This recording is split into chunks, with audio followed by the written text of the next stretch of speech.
ونستعينه ونستغفره ونعوذ بالله من شرور أنفسنا ومن سيئات أعمالنا من يهده الله فلا مضل له ومن يضلله فلا هادي له ونشهد أن لا إله إلا الله وحده لا شريك له وأشهد أن محمدا عبده ورسوله أما بعد أعوذ بالله السميع العليم من الشيطان الرجيم بسم الله الرحمن الرحيم يا أيها الذين آمنوا اتقوا الله حق تقاته ولا تموتن إلا وأنتم مسلمون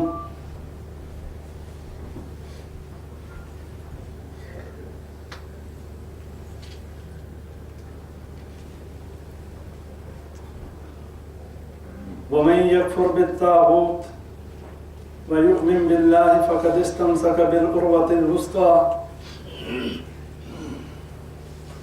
لا انفصام لها جس نے طاغوت کا انکار کر دیا اور ایک اللہ پر ایمان لے آیا، اس نے ایک ایسے مضبوط کڑے کو تھام دیا کہ جو نہ کبھی ٹوٹنے والا ہے اور جس سے نہ ہی وہ کبھی جو ہے علیحدہ ہونے والا ہے۔ وہ ایسا مضبوط کڑا ہے کہ جس کو پکڑنے کے بعد اس کے لیے کامیابی یقینی ہے۔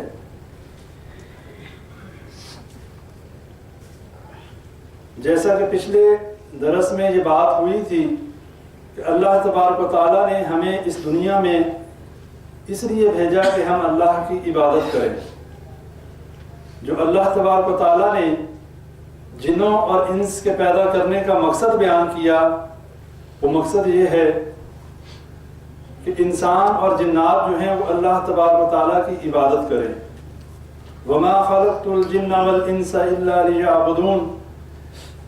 اللہ بیان کرتا ہے سورہ ذاریات میں کہ میں نے جنوں اور انسانوں کو صرف اس لیے پیدا کیا کہ وہ میری عبادت کریں۔ اور یہ عبادت کا جو مفہوم ہے، یہ عبادت کا جو معنی ہے، جو ابھی ہم نماز پڑھ کے ہٹے، یہ بھی عبادت ہے۔ اور اس کے علاوہ جتنے معاملات جس چیز کا اللہ نے حکم کر دیا اور جس چیز سے منع کر دیا، یہ تمام کی تمام عبادات میں شامل ہے۔ اگر ہم اپنی زندگی اللہ کے حکموں کے مطابق گزارتے ہیں اور اللہ کی حرام کردہ اور اللہ کی منع کردہ چیزوں سے اپنے آپ کو بچاتے ہیں، تو یہ تمام کی تمام عبادت کے زمرے میں آتا ہے۔ اور اس کے ساتھ ساتھ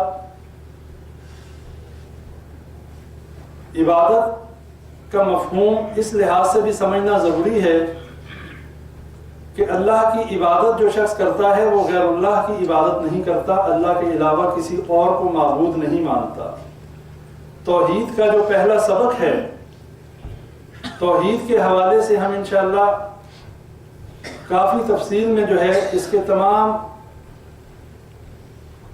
اقسام اور تمام معاملات جو ہیں توحید کی سمجھنے کے لیے انشاءاللہ ہم شروع کریں گے سلسلہ۔ اور آج جو بات ہم سمجھیں گے وہ یہ ہے کہ توحید کی اقسام کیا ہیں، اور ہم جو عبادت کر رہے ہیں، ہم جو اللہ کے آگے سجدے کر رہے ہیں، کیا یہ کر لینا کافی ہے؟ اس سے ہماری توحید جو ہے وہ خالص ہو جاتی ہے، یا اس کے علاوہ اللہ تعالیٰ ہم سے کچھ اور بھی مطالبہ کرتا ہے؟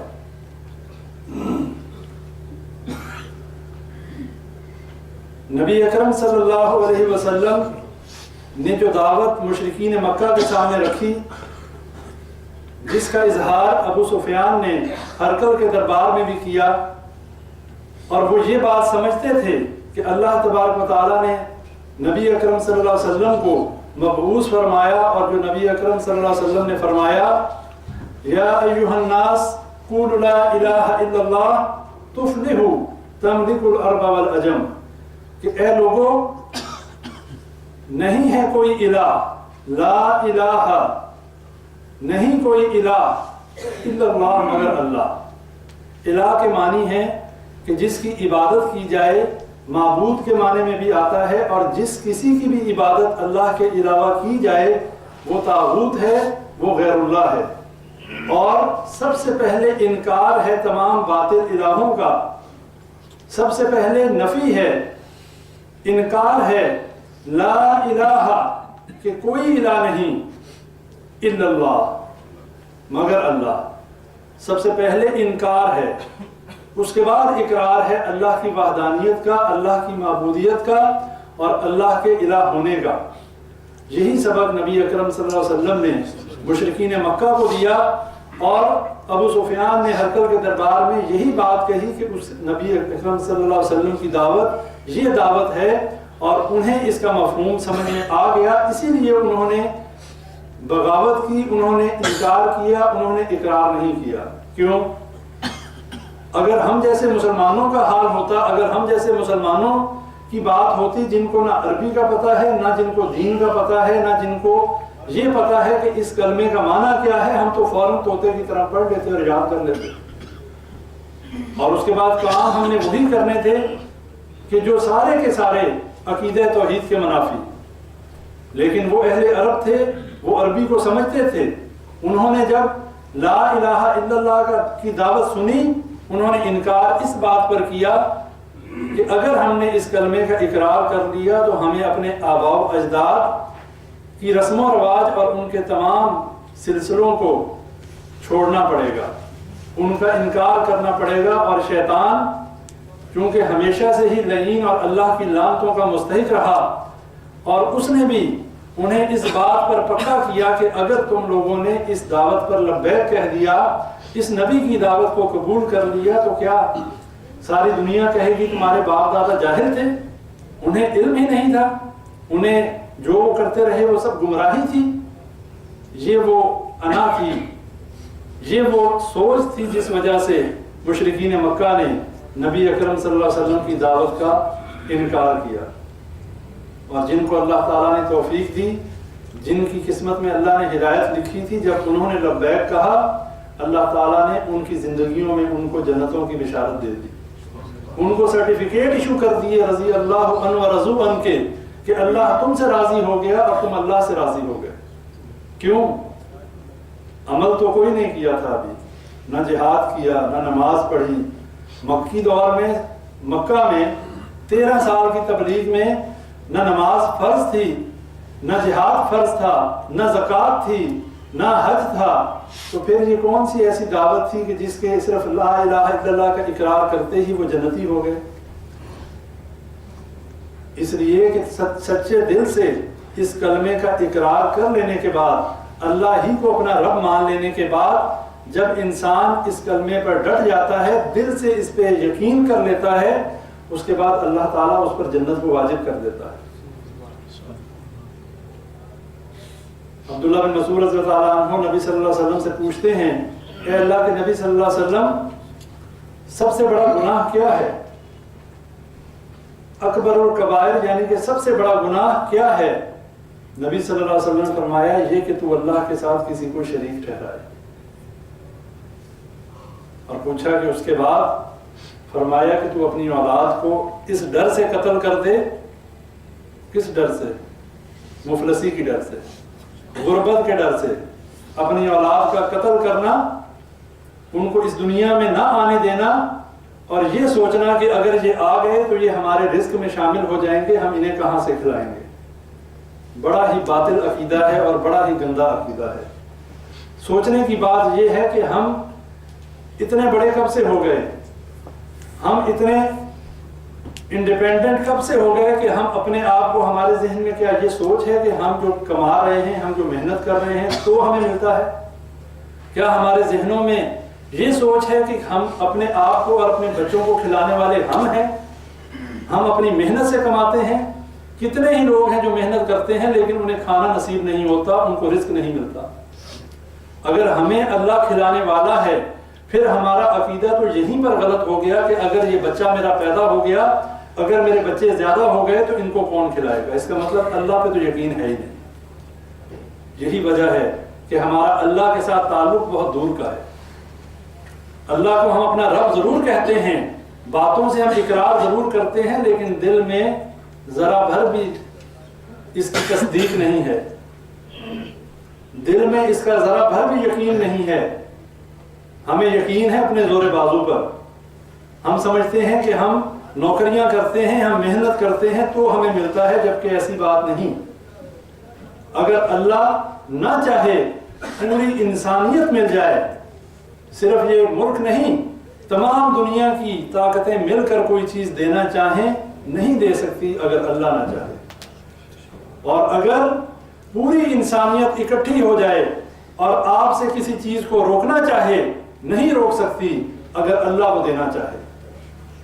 جب یہ عقیدہ ہمارے دلوں میں راسخ ہوگا, جب ہمارے دلوں کے اندر یہ یقین پیدا ہوگا, تب ہمیں عقیدہ توحید کا فہم نصیب ہوگا, تب ہمیں عبادت میں مزہ بھی آئے گا, اور تب ہمیں پتہ چلے گا کہ ہم مسلمان کیوں ہیں, ہم مسلمانوں کے گھروں میں کیوں پیدا ہوئے. آج ہم لوگ صرف لا الہ الا اللہ کا اقرار کر لیتے ہیں, لیکن اس کے تمام لوازمات جو ہیں ان سے ہم بے خبر ہیں. ہمیں معلوم نہیں کہ اس لا الہ الا اللہ کا مفہوم ہے کیا, اس کا مقصد ہے کیا. اگر ہم نے یہ کلمہ دل سے پڑھا ہے, پھر ہمیں ہر ایک موڑ پر دیکھنا ہوگا کہ ہم کہیں اس کلمے کے خلاف تو نہیں جا رہے. مثال کے طور پہ, جب ہم نے لا الہ الا اللہ کا اقرار کر لیا, جب ہم نے وَإِلَٰهُكُمْ إِلَٰهٌ واحد کا اقرار کر لیا کہ ایک اللہ جو ہے وہی ہمارا الہ ہے, پھر ہمیں دیکھنا پڑے گا کہ کہیں ہمارے والدین, ہمارے آباء و اجداد, ہماری اولاد ایسے کام تو ہم سے نہیں کروا رہے کہ جو اللہ کی وحدانیت, اللہ کی ربوبیت اور اللہ کی الوہیت کے خلاف ہیں. ہماری اولاد کہیں ہماری دشمن تو نہیں, کہیں ہمارا مال جو ہے ہمیں اللہ کی اطاعت اور فرما برداری سے باغی تو نہیں کر رہا, کہیں ہم ایسے کاموں میں ملوث تو نہیں ہو گئے کہ جس سے ہمیں ہمارا مال اور ہماری اولاد اللہ سے دور لے کے جا رہی ہے. ہمیں اپنے والدین, ہمیں اپنی اولاد, ہمیں اپنے مال, ہمیں ان تمام چیزوں کی طرف دیکھنا ہوگا, اور ہمیں یہ بھی دیکھنا ہوگا کہ یہ چیزیں ہمیں اللہ کے قریب کرنے کا باعث ہیں یا اللہ سے دور کرنے کا. اور اگر کسی شخص کے پاس مال ہے, اولاد ہے, اور اس کے باوجود وہ اللہ سے ڈرنے والا ہے, اور وہ اولاد اور وہ مال اس کو اللہ کے قریب کرنے والا ہے, تو اس کو مبارک ہو.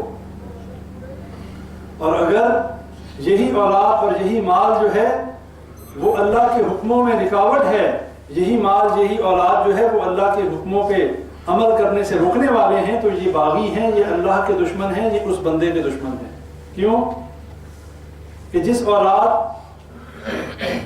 جس اہل و عیال کے لیے ساری زندگی انسان محنت کرتا ہے, انسان اپنے لیے کیا کماتا ہے؟ ایک لباس جو اس نے پہنا ہوا اور وہ جو اس نے مال کھا لیا, باقی تو نہ کبھی کسی کے کفن کی جیب لگی ہے اور نہ ہی کوئی قبر میں اپنا مال لے کر گیا ہے.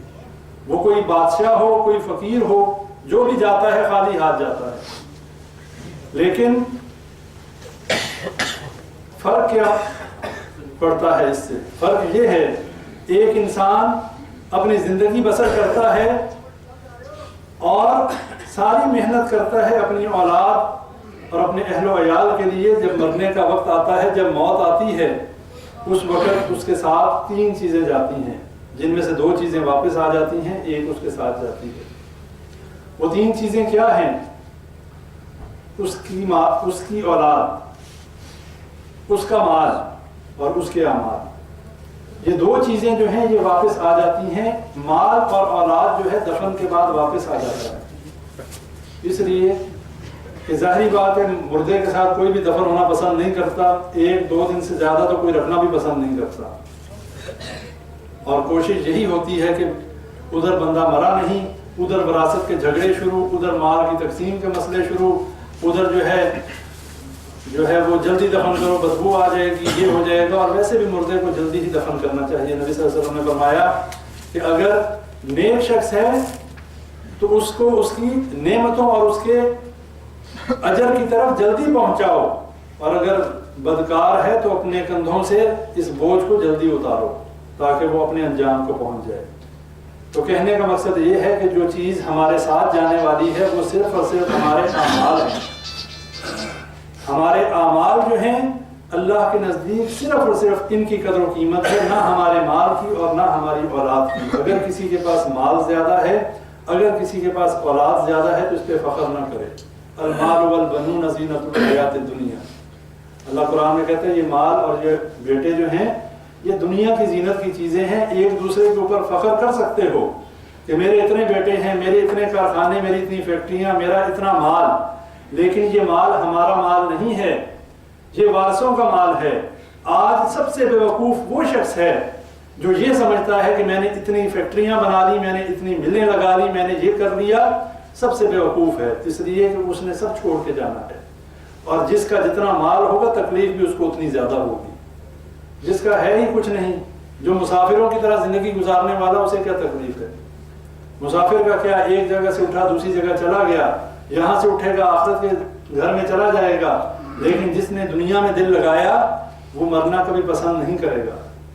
جس کا یہاں پر مالوں کے انبار ہوں گے وہ کبھی بھی مرنا نہیں چاہے گا، لیکن موت ایسی حقیقت ہے کہ انسان کو لے کر ہی جاتی ہے، چھوڑتی نہیں کسی کو، وہ چاہے امیر ہو غریب ہو، چاہے بادشاہ ہو یا فقیر ہو، ہر کسی کو مرنا ہے۔ اور اپنے ماضیوں میں دیکھ لیں، ہمارے اپنے عزیز و اقارب کتنے ہمارے ساتھ اب نہیں ہیں، ہمارے آباء و اجداد میں کتنی ہی نسلیں پہلے تھیں اب نہیں ہیں، آگے کس کا نمبر ہے کسی کو پتہ نہیں۔ اس لیے بھائیوں، اس عقیدہ توحید کو سمجھ لیں، اس لیے کہ اس عقیدہ توحید کے بغیر اگر کوئی شخص اس دنیا سے چلا گیا تو اس کی نجات نہیں۔ اور جس شخص کے پاس عقیدہ توحید خالص ہوا، یعنی اس نے اللہ ہی کو اپنا مشکل کشا مانا، اللہ ہی کو اپنا حاجت روا مانا، اللہ ہی سے اولاد ہونے کا یقین ہونا، اور یہ کہ ہماری ہر مشکلوں کو اللہ ہی جو ہے وہ حل کرتا ہے، ہمیں بھوک میں وہی کھلاتا ہے، ہمیں پیدا وہی کرتا ہے، ہمیں وہی مارتا ہے، اور جب ہم بیمار ہوتے ہیں ہمیں شفا بھی وہی دیتا ہے۔ وَإِذَا مَرِضْتُ وَهُوَ يَشْفِينِ، حضرت ابراہیم علیہ السلام نے کہا کہ جب میں بیمار ہوتا ہوں وہی اللہ مجھے شفا دیتا ہے۔ کون شفا دیتا ہے؟ اللہ۔ اللہ کے علاوہ نہ کوئی اولاد دے سکتا ہے، نہ کوئی بیٹا دے سکتا ہے، نہ کوئی بیٹی دے سکتا ہے، نہ کوئی رزق دے سکتا ہے، نہ کوئی مشکلوں کو حل کر سکتا ہے، نہ کوئی شفا دے سکتا ہے۔ یہ ہے توحید کا بیسک کانسیپٹ کہ سب کا انکار کر کے، چاہے کوئی بھی ہو، وہ ہمارے بزرگ ہوں، وہ ہمارے بڑے ہوں، وہ ہمارے چھوٹے ہوں، وہ ہمارے آباء و اجداد ہوں، جو کوئی بھی ہو، سب کا انکار کر کے ایک اللہ کی وحدانیت اور ایک اللہ تعالیٰ کی ربوبیت اور الوہیت کا اقرار کرنا، یہ ہے توحید۔ اور اس کے بعد جیسا کہ میں نے آپ بھائیوں کے سامنے سورہ ذاریات کی آیت رکھی، وَمَا خَلَقْتُ الْجِنَّ وَالْإِنسَ إِلَّا لِيَعْبُدُونَ، اسی کی تفسیر میں علامہ ابن کثیر رحمہ اللہ لکھتے ہیں کہ عبادت ہر اس عمل کو کہا جاتا ہے، صرف نماز، روزہ، حج اور زکوٰۃ یہی عبادت نہیں ہے۔ عبادت ہر وہ عمل ہے کہ جو ہم جس چیز کا ہمیں دین اسلام حکم دے ہم اس پر عمل کریں، جس چیز سے روکنے کا کہے ہم رک جائیں۔ آج ہماری توحید تقسیم ہو چکی ہے، اور آپ بھائیوں کو صرف بتانا مقصود ہے، آپ لوگوں کو سمجھانا مقصود ہے۔ میں بہت بڑا کوئی عالم نہیں ہوں، ایک طالب علم ہوں، لیکن مقصد صرف یہ ہے کہ آپ لوگوں کے ساتھ شیئر کرنے سے کچھ مجھے بھی فائدہ ہوگا، آپ کو بھی فائدہ ہوگا۔ کہنے والا محتاج ہے، سننے والے بھی محتاج ہیں، لیکن ایک دوسرے تک پہنچائیں گے، اس کے بعد اللہ سے دعا کریں گے اللہ تعالیٰ ہمیں اس پہ عمل کرنے کی توفیق عطا فرمائے۔ جو بات کہی جا رہی ہے مجھے صحیح بات کہنے کی توفیق دے، اور آپ لوگوں کو اس کو غور سے سننے کی توفیق دے، اور اس کے بعد ہم سب کو اس پر عمل کرنے کی توفیق دے، تب اس بات کا فائدہ ہے۔ ورنہ آنا جانا اور ادھر آ کے بیٹھنا مقصد یہ نہیں ہے۔ مقصد یہ ہے کہ جو پیغام جس مقصد کے لیے ہم اس دنیا میں آئے ہمیں وہ پتہ چل جائے۔ آج ہم ذرا سی باتوں میں آپس میں الجھ پڑتے ہیں، ذرا سے دفتری معاملات میں، ذرا سی چیزوں میں، لیکن ہم کبھی یہ نہیں سوچتے کہ یہ جو معاملہ ہے ہو سکتا ہے میرا کوئی گناہ ایسا ہو کہ جس وجہ سے میرے رزق میں کمی ہو گئی، ہو سکتا ہے میں نے کوئی ایسا گناہ کیا ہو، اللہ نے مجھے ڈھیل دے دی اور میرے رزق میں اضافہ ہو گیا، اللہ تعالیٰ مجھے آزمانا چاہتا ہے، دیکھنا چاہتا ہے کہ اس بندے کا رزق اگر کم ہوتا ہے تو کس کو پکارتا ہے، اور اگر اس کا رزق زیادہ ہوتا ہے، مال زیادہ آتا ہے، تب کس کا شکر ادا کرتا ہے، کس کو پکارتا ہے۔ لیکن ہمیں عادت ہو گئی ہے کہ ہمیں ذرا سی تکلیف پہنچتی ہے تو ہم قسمت کے شکوے کرنے لگتے ہیں۔ ہر بندہ کہتا ہے، ہم بھی کہتے ہیں، یار قسمت ہی خراب ہے، پتہ نہیں یہ بیماریوں نے ہمارے گھر دیکھ لیا ہے۔ ایسی باتیں نکلتی ہیں، لیکن ہم یہ نہیں دیکھتے کہ ہو سکتا ہے اللہ تعالیٰ نے ہمیں اس چھوٹی سی بیماری کے بدلے کسی بڑی عذاب اور بڑی آزمائش سے بچا دیا۔ اگر ہمیں وہ بیماری اور وہ تکلیف نہ پہنچتی، ہو سکتا ہے ہمیں یہ احساس بھی نہ ہوتا کہ ہمارا ایک رب ہے جس نے ہمیں اس دنیا میں بھیجا ہے اور بھیجنے کا مقصد کیا ہے۔ اس لیے کہ ہم اپنی زندگیوں میں اتنے مصروف ہیں، ہمارے پاس وقت کہاں ہے۔ ہم اپنے روزگار سے، اپنی اولاد سے، اپنے اہل و عیال، اپنے رشتہ داروں سے اور ان کے لیے رزق کمانے کے لیے ہمارے پاس ٹائم ہی نہیں ہے۔ ہمارے پاس تو مصروفیت اتنی زیادہ ہے، اب ہم ان کا پیٹ پالیں، ان کی اچھی تربیت کریں، ان کے مستقبل کی فکر کریں یا ہم اللہ اللہ کریں، ہمارے پاس تو وقت ہی نہیں ہے۔ لیکن جو شخص اللہ کے حکموں کے مطابق زندگی گزارتا ہے، جو شخص اپنے لیے ہر اس چیز کو حلال سمجھتا ہے جس کو اللہ نے حلال کیا، اور ہر اس چیز کو حرام سمجھتا ہے جس کو اللہ نے حرام کیا، تو اللہ اس کے لیے دنیا میں بھی آسانی کرتا ہے اور آخرت میں بھی۔ یہ دنیا تو گزر ہی جانی ہے، کسی کی آسانی میں گزر جائے گی، کسی کی تنگی اور مشکل میں گزر جائے گی، لیکن جو زندگی نہیں گزرنے والی، جو زندگی نہیں ختم ہونے والی، وہ آخرت کی زندگی ہے۔ اور وہ ایسی زندگی ہے کہ جس کے بعد موت کو بھی مار دیا جائے گا، موت کو بھی جو ہے ذبح کر دیا جائے گا، ایک کالے مینڈے کی شکل میں موت بھی اللہ تعالیٰ ذبح کر دے گا۔ اور اس کے بعد اہل جہنم جو ہوں گے وہ اور زیادہ مایوس ہو جائیں گے جب دیکھیں گے اب تو موت ہی ختم ہو گئی، اور اہل جنت جو ہوں گے اور مطمئن ہو جائیں گے اور خوش ہو جائیں گے کہ اب مرنا نہیں، اب اللہ کی نعمتوں میں آ گئے، اب یہاں سے نکلنا نہیں ہے۔ اور جو اللہ کی جہنم میں معاذ اللہ تعالیٰ ہمیں ان میں سے نہ کرے، جو اللہ کی جہنموں میں چلے گئے، جو اللہ کی دوزخ میں چلے گئے، وہ مایوس ہو جائیں گے کہ بس اب اس کے بعد یہاں سے نکلنے کا کوئی راستہ نہیں۔ اب فیصلہ ہم نے کرنا ہے، زندگیاں ہم سارے اپنی گزار چکے، کوئی بھی یہاں پر شخص ایسا نہیں کہ جو یہ کہے کہ میں 30-40 سال نہیں گزار چکا۔ ہم سارے اپنی زندگیاں گزار چکے، اب باقی ماندہ زندگی جو ہے وہ دیکھ لیں کہ ہم نے کس طریقے سے بسر کرنی ہے۔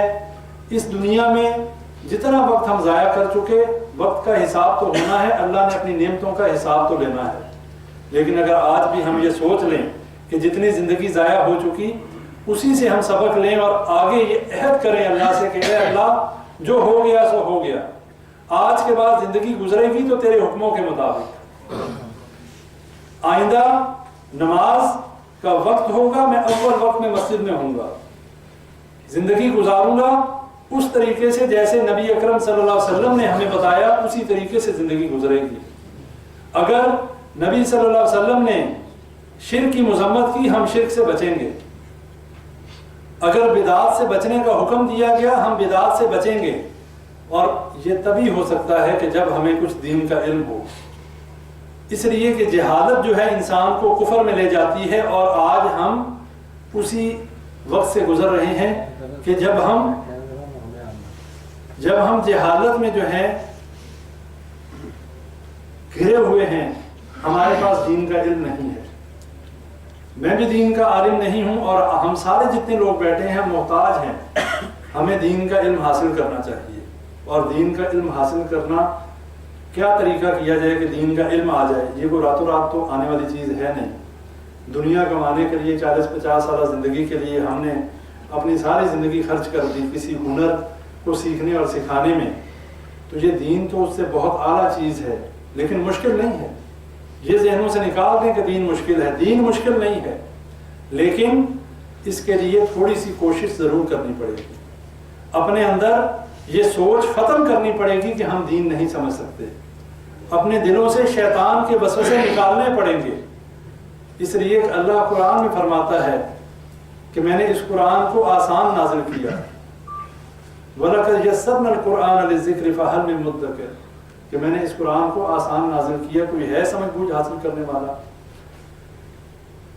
اللہ سوال کر رہا ہے کہ کوئی ہے، اور ہم سوئے ہوئے ہیں، ہم میں سے کسی کو نہیں پتا کہ ہمیں اس کے علاوہ بھی کچھ کرنا ہے۔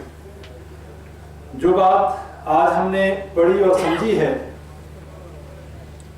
وہ یہ ہے کہ اللہ کی توحید جو ہے اس کی 3 اقسام ہیں: توحید ربوبیت، توحید الوہیت اور توحید اسماء و صفات۔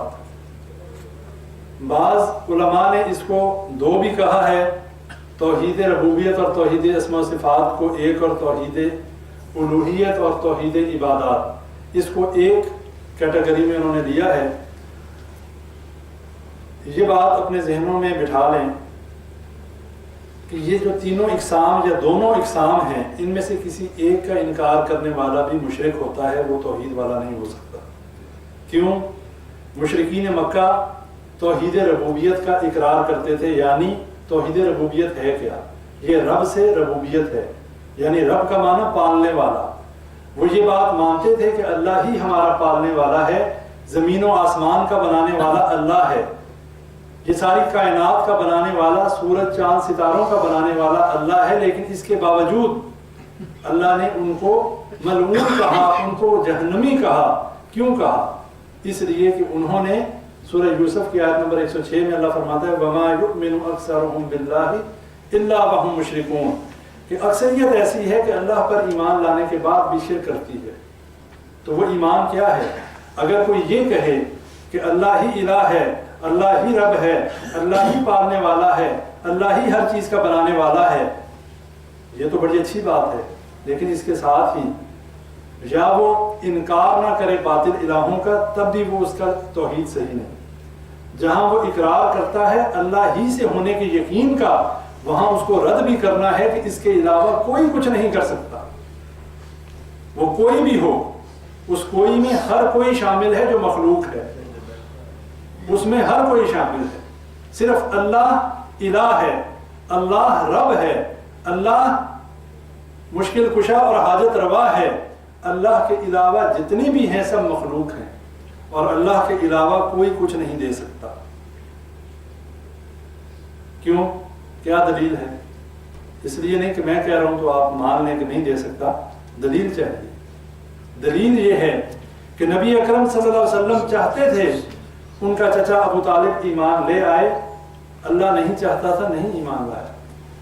بہت زور لگایا کہ چچا میرے کان میں کلمہ پڑھ لو، میں اللہ سے تیری سفارش کروں گا، لیکن مرتے وقت اس نے کہا کہ میں اپنے باپ دادا کے دین پہ مرتا ہوں، حالانکہ وہ جانتا تھا کہ یہ دین سچ ہے اور دین حق ہے، لیکن اس کے باوجود اس نے اس کلمے کو نہیں مانا۔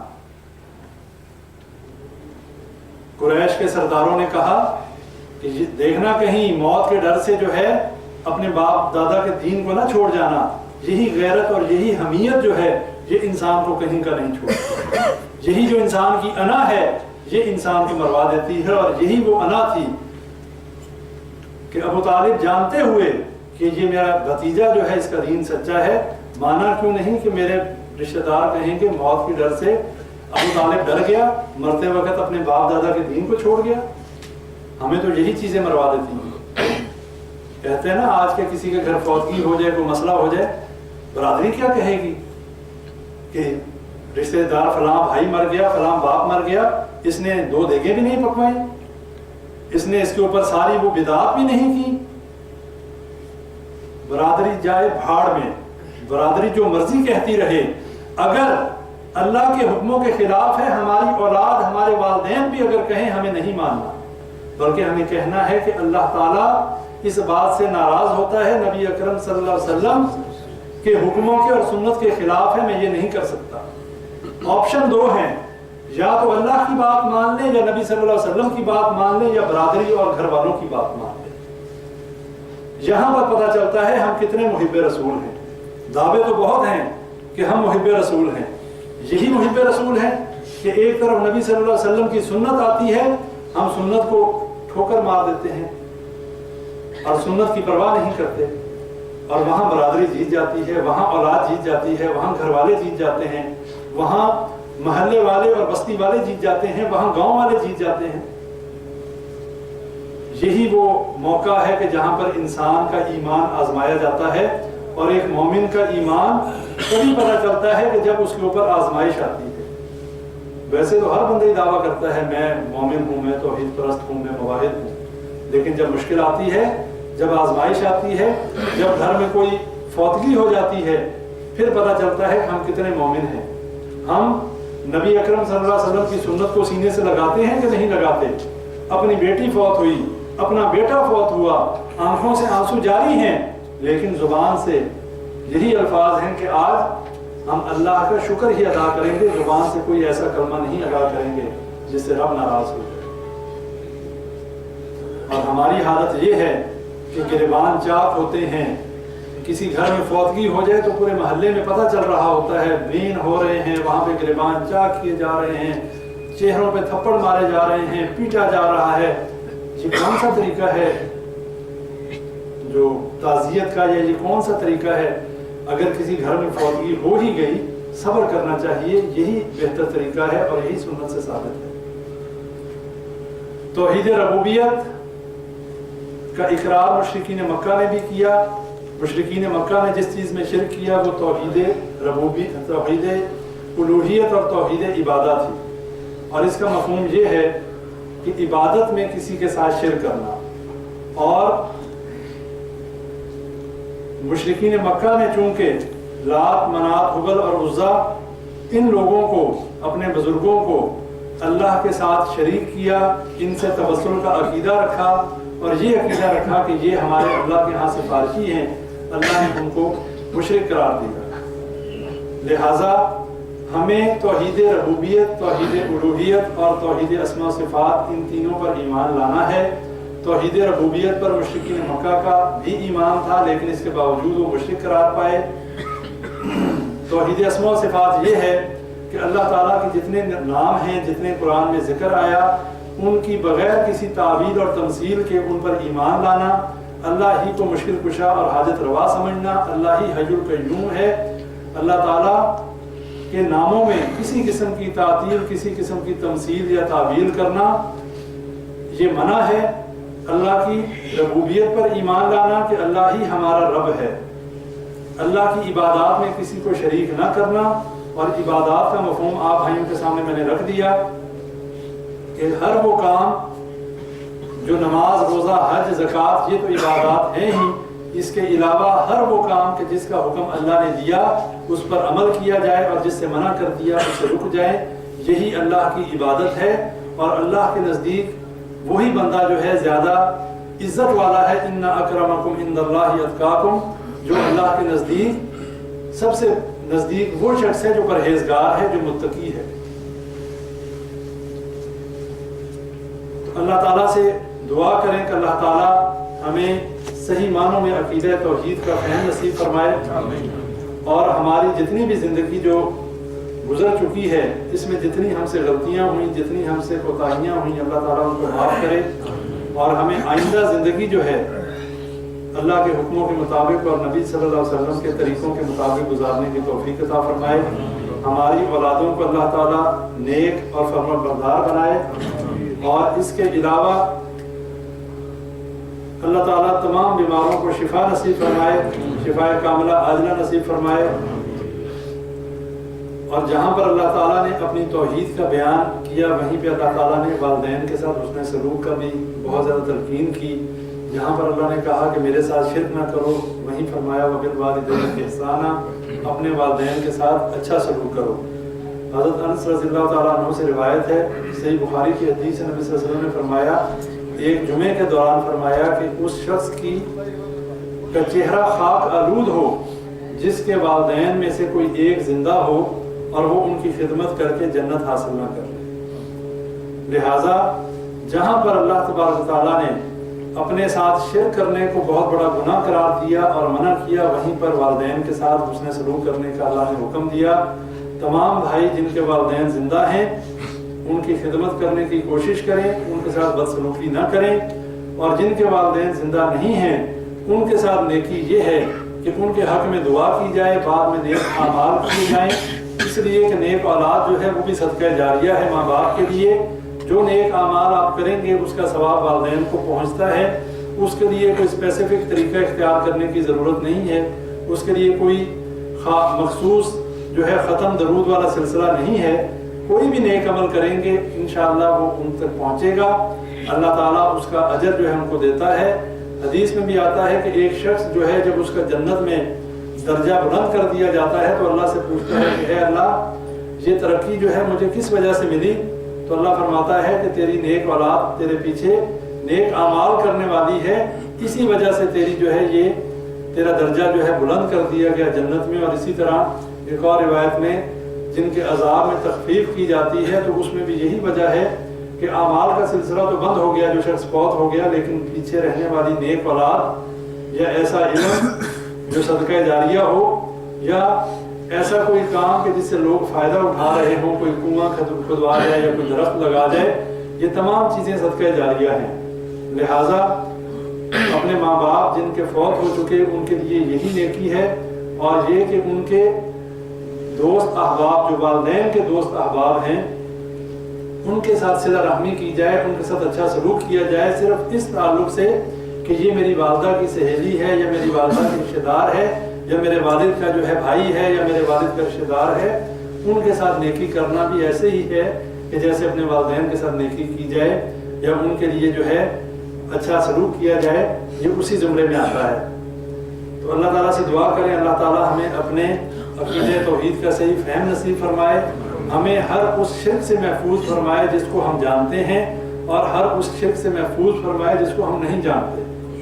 اللہ سے دعا یہی ہونی چاہیے کہ اللہ جس شرک کو ہم جانتے ہیں، ظاہری شرک جو ہے، ہمیں اس سے بھی بچا، اور جو شرک ہم جانتے ہی نہیں، ہمارے علم میں نہیں کہ یہ شرک ہے کہ نہیں، اے اللہ ہمیں اس سے بھی بچا۔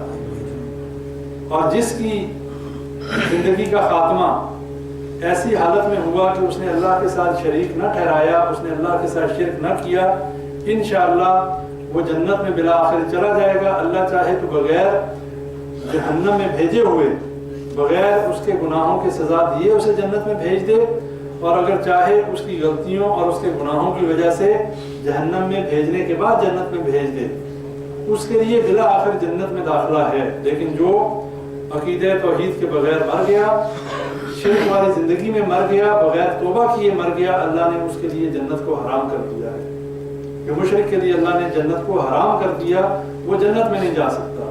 اور ذہنوں سے اپنے یہ غلط فہمی نکال دیں کہ ہم مسلمانوں کے گھروں میں پیدا ہوئے، ہمارے لیے جنت لازم ہے، ایسی کوئی گارنٹی نہیں ہے۔ جنت اسی کے لیے لازم ہے کہ جو مواحد ہے، جو توحید پرست ہے، اور ہم مسلمانوں کے گھروں میں پیدا ہونے کے بعد اگر شرک کریں گے ہمارا انجام بھی وہی ہوگا کہ جو اللہ کے ساتھ شرک کرنے والوں کا، جو مشرکین کا ہے۔ اللہ کے نزدیک اس بات کی اہمیت نہیں ہے کہ یہ مسلمان کے گھر میں پیدا ہوا یا یہ یہودی کے گھر میں پیدا ہوا۔ جو یہودی کے گھر میں پیدا ہوا، جب اللہ نے ان کے لیے ہدایت رکھی، وہی لوگ اسلام قبول کر کے آج ہمیں ہمارا عقیدہ توحید سکھا رہے ہیں۔ اور ہم مسلمانوں کے گھروں میں پیدا ہونے کے باوجود اللہ کی توحید سے، اللہ کے حکموں سے اتنے زیادہ معذور ہیں کہ ہمیں یہ بھی معلوم نہیں کہ صحیح عقیدہ ہے کیا۔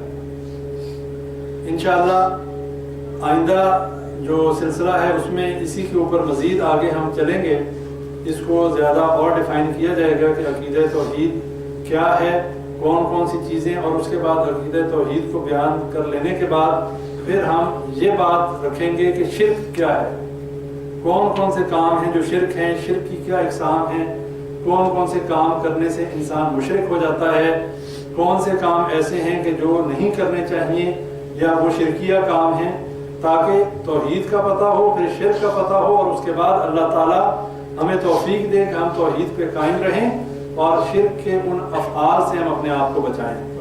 آخر دعوانا الحمدللہ رب العالمین۔